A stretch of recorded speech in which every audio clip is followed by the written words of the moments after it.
خدا نے بڑا کلیئر اس بات کو بتا دیا ہے کہ میرے علاوہ کوئی خدا نہیں. لہٰذا بائبل اس بارے میں بڑی کلیئر ہے، اور بہت سارے مسیحی اس بات پر دل و جان سے ایمان رکھتے ہیں اور وہ واحد خدا کی پرستش کرتے ہیں. وہ کہتے تو ہیں کہ ہم خدا کو مانتے ہیں کہ وہ ایک ہی ہے، لیکن اس کے باوجود جب کبھی آپ ان سے ڈیٹیل کے ساتھ بات کرنا شروع کریں تو وہ آپ کو ایک سے زیادہ خداؤں کی بات بھی بتائیں گے. وہ آپ کو بتائیں گے کہ ہمارے پاسبان یا ہمارے چرچز جو ہیں وہ اس طرح کی تعلیم دیتے ہیں. لیکن ایک سادہ شخص سے پوچھا جائے کہ کتنے خدا ہیں تو وہ تو آپ کو یہی بتائے گا کہ خدا ایک ہے. لیکن پھر کیا وجہ ہے کہ یہ کنفیوژن ہے ہمارے لوگوں میں، وہ کس طرح سے اس پریشانی کا باعث ہیں؟ پاسٹر والٹر، آپ ہمیں کیا بتانا چاہیں گے اس کے بارے میں؟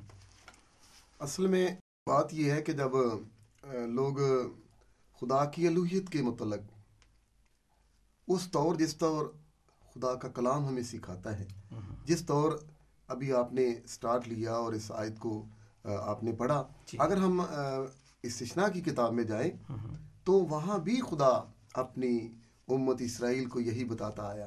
اور پھر جب یسوع مسیح آئے، کلام مجسم ہو کر آئے، تو اس نے بھی اسی بات کو دہرایا، نئی بات نہیں بتائی، اس کی منفی نہیں کی. تو خدا کی الوہیت کی جب ہم بات کرتے ہیں کہ خدا واحد خدا ہے، تو اس بات کو سمجھنے کے لیے یسوع مسیح نے جو بیان یہاں دیا ہے، اگر ہم استثناء کی کتاب میں جائیں تو اس بات کو وہاں خدا نے موسیٰ کی معرفت بھی لکھوایا، اور اس بات کی صداقت ہے کہ اس میں کوئی فرق نہیں ہے. لیکن جب ہم دیکھتے ہیں کلیسیاؤں میں یا غیر اقوام کا رویہ، تعلیمی طور پر جب وہ ایسے عقائد سنتے ہیں اور ایسی چیزیں ان کو پڑھنے میں ملتی ہیں، ایسی کتابیں جو ہمارے مسیحی علماء نے لکھی ہیں، کہ جب اس میں سے پڑھتے ہیں کہ تینوں خالق ہیں یا تین خدا پیش کرنے کی کوشش کرتے ہیں. کون تینوں خالق ہیں؟ وہ خدا کے اس الوہیت کے بھید کو اس طور بیان کرتے ہیں کہ وہ اس کے ساتھ کہ خدا میں تین اقنوم پیش کرنے کی کوشش کرتے ہیں. اچھا کہ الگ الگ ان کو پیش کیا، یعنی تین شخصیات کی بات، تین شخصیات کی بات، اقنوم شخصیات کو کہتے ہیں. تین شخصیات. جبکہ اگر ہم استثناء کا حوالہ پڑھ لیں تو ہمیں سمجھ آئے گی خدا وہاں کسی چیز کو واضح نہیں کر رہا. پھر ہم جسایہ کی کتاب میں سے بھی دیکھیں گے خدا کسی کو اپنے ساتھ شریک نہیں کر رہا. اگر اس نے موسیٰ کو کہا ہے کہ اسرائیل کو بتایا ہے کہ میں واحد خدا ہوں، تو یسوع مسیح جب کلام خدا مجسم ہو کر آئے تو انہوں نے بھی اسی بات کو بیان کیا، ایک ہی خدا ہے. پھر پالوس رسول نے بھی افسیوں 4 میں اسی بات کو بیان کیا. یعنی کہیں تضاد نظر نہیں آتا تعلیمی طور پر. لیکن جب ہم علماء کے فلسفے میں جاتے ہیں تو غیر اقوام بھی ہمارے بارے میں غلط تصورات جو ہیں وہ رکھتے ہیں کہ یہ کس طرح کے لوگ ہیں، جبکہ کلام ہمیں صاف صاف پر خدا کی الوہیت کے بارے میں اور واحد خدا کے بارے میں تعلیم دیتا ہے. ابھی ہم کچھ دیر پہلے جب پاسٹر جاوید سے بات کر رہے تھے، آپ الوہا کے بارے میں کچھ بتانا چاہ رہے تھے کہ خدا کی ذات ہے کیا اور اس میں کیا خوبصورتی پائی جاتی ہے. آپ ہمیں تفصیلاً اس بات کو بتائیں اور سمجھائیں کہ یہ بھید کیا ہے اور اس کے بارے میں بائبل مقدس میں کیا سچائیاں موجود ہیں. جیسے آپ نے فرمایا کہ تین اقنوم کی بات کی جاتی ہے ایک خدا میں، تین ہستیوں کی بات کی جاتی ہے اور وہ الگ الگ اپنی جگہ خدا ہے. بائبل مقدس اس بات کی شہادت نہیں دیتی ہے. بائبل مقدس ہمیں ایک ہی خدا کو پیدائش سے لے کر مکاشفہ تک دکھاتی ہے. بائبل مقدس اس کے ظہور دکھاتی ہے. موسیٰ کے پاس وہ فرشتے کے روپ میں آیا ہے، تھیوفنی بدن میں، ٹھیک ہے. اور اب ہم اس سے یہ تصور نہیں لے لیتے کہ خدا ایک خدا فرشتہ ہے، ٹھیک ہے. پھر وہ ابراہیم کے پاس وہی خدا آتا ہے انسان آدمی کی صورت میں. تو ہم اس کو پھر کاؤنٹ کرتے جائیں تو پھر دو خدا، ایسی بات نہیں ہے. وہی خدا ہے جو انسان پر ظاہر ہوتا ہے اور وہ تھیوفنی بدن میں ظاہر ہو رہا ہے. وہ اس کا کلام اپنی جگہ موجود ہے، خدا کو کسی نے نہیں دیکھا نہ دیکھ سکتا ہے، لیکن وہ اپنا ظہور انسان پر کرتا ہے. یہ اس کی محبت ہے کہ وہ انسان سے ملاپ رکھنا چاہتا ہے، اس پر ظاہر ہونا چاہتا ہے. وہ ابراہیم کے پاس آتا ہے، انسان کے روپ میں آتا ہے. اس کے بعد ہم مختلف ظہور اس کے دیکھتے ہیں. تو اس کا مطلب یہ نہیں ہے کہ اتنے خدا ہیں.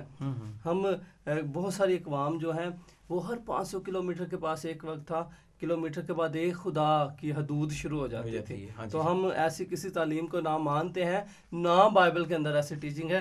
استثنا پر ہم چلتے ہیں، دیکھتے ہیں استثنا 6 باب. جی اس میں ہم کوشش کریں گے کہ چند ایک عبرانی کے لفظ استعمال کریں تاکہ ہمارے سننے والوں کو اس بات کی سمجھ آ سکے. یعنی آپ اوریجنل زبان سے جو پرانا عہد نامہ جس میں لکھا گیا وہاں سے حوالہ جات دینا چاہتے ہیں. 6 باب کی 4 میں پڑھتے ہیں، سننا اسرائیل، خداوند ہمارا خدا ایک ہی خداوند ہے. اب اس کو میں اوریجنل زبان میں بتانا چاہوں گا خداوند اور خدا کے لیے کون سے لفظ استعمال ہے. سننا اسرائیل خداوند یہوہ، سننا اسرائیل یہوہ ہمارا الوہیم ایک ہی یہوہ ہے. الوہیم ایک ہی یہوہ ہے. اور اگر ہم اس بات کو مان لیں یا اس بات کی کوئی شہادت ملتی ہوتی تو اس میں یقیناً ایک یہوہ کی الوہیم میں بات نہ کی جاتی، خدا کے اندر ایک ہی شخصیت کی بات نہ کی جاتی. ٹھیک ہے، اور خدا اپنی نفی کا بھی نہیں کرتا. لیکن یہ جو لفظ آپ استعمال کر رہے ہیں الوہیم، یہ ذرا ہمارے سامنے ڈیفائن کیجئے کہ اس کے بارے میں بہت سارے لوگوں کے مختلف خیالات ہیں. اور جیسے پاسٹر والٹر ابھی ذکر کر رہے تھے کہ مسیحی علماء نے اس لفظ کو اور اس کے مطالب کو بیان کیا، لیکن ان کے بیان کرنے کے باوجود یہ مسئلہ جوں کا توں ہے اور بہت سارے لوگ ابھی بھی کنفیوژن کا شکار ہیں. آپ اس کے بارے میں کیا کہنا چاہیں گے؟ بالکل آپ درست فرما رہے ہیں. الوہیم لفظ جو ہے اس کو استعمال کیا جاتا ہے خاص طور پر اس بات کے لیے جس کا آپ نے ذکر کیا کہ لوگ ہمیں یہ کہتے ہیں کہ ہم 3 خداؤں کی پرستش کرتے ہیں، یعنی کہ وہ کثرت کی بات ایک کرتے خدا ہیں. باپ، جی ہاں، ایک بیٹا اور دوسرا خدا باپ، خدا بیٹا اور خدا روح القدس کی بات کرتے ہیں. تو اس لفظ کو اس بات کے لیے استعمال کیا جاتا ہے. الوہیم بنیادی طور پر الوہا کی جمع ہے جس کا میں نے ذکر کیا. الوہا کا مطلب ہے خدا اور الوہیم کا مطلب بھی خدا ہے. اب یہ جمع کا لفظ ہے لیکن دنیا کی جتنی بھی ڈکشنری ہے بلکہ عبرانی کی اپنی ڈکشنری وہ اس کا الوہیم کا مطلب بھی خدا بتاتی ہے، خداؤں نہیں. یہ بڑی کلیئر بات ہے. اب ہمارے کچھ علماء اس کا ترجمہ خداؤں کرتے ہیں اور بعض علماء تو اس بات کو اس طرح بھی پڑھتے ہیں کہ ابتدا میں خداؤں نے زمین و آسمان کو پیدا کیا. یعنی ابتدا میں خدا نے ابتدا میں زمین و آسمان کو پیدا کیا. پیدائش 1 باب کی 1 آیت وہاں الوہیم لفظ استعمال ہوا ہے. جی جی، خدا کے لیے الوہیم استعمال ہوا ہے. تو اس کا ہرگز یہ مطلب نہیں کہ خداؤں نے.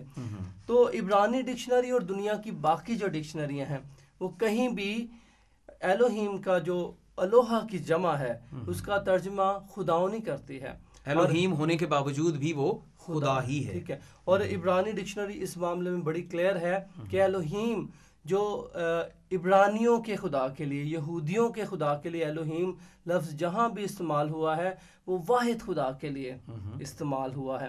اور اس کی ایک بڑی زبردست اور تفسیر ہے. اور یہی لفظ الوہیم جب دیوتاؤں کے لیے، دیویوں کے لیے استعمال ہوا تو وہاں پھر جمع کا صیغہ ہے.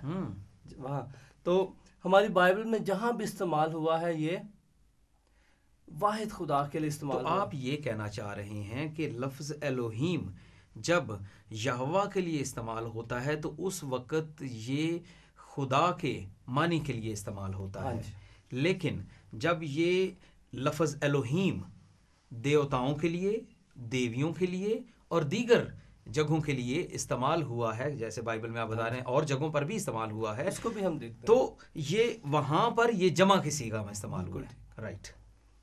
اس کے علاوہ ایک اور کنفیوژن پیدا کی جاتی ہے کہ یہ خدا کا نام ہے. یہ خدا کا نام نہیں ہے. الوہیم خدا کا نام نہیں ہے. ٹھیک ہے. اور یہ صرف بائبل میں خدا کی ذات کے لیے استعمال نہیں ہوا.